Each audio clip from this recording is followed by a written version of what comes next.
கையில் மாமலுவாளனே புகழே மிக வேண்டுதல் ஆலவாயில் உறையும் என் ஆதியே அறுத்த அங்கமராயிரனே தயை கருத்த வாழமன் கையர்கள் வாது செய்த திருவுள்ளமே முழித்தவமதி கண்ணி முதல்வனே ஆலமின் புகழே மிக வேண்டுதல் ஆலவாயில் உறையும் மாதியே தனாளர் உரையும் மறுமறை சிந்தை செய்யாறுகளை இந்த வாத செய்திருந்தனை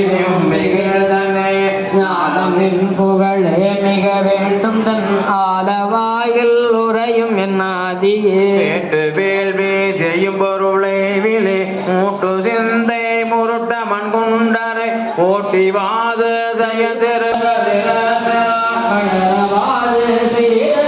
உள்ளமே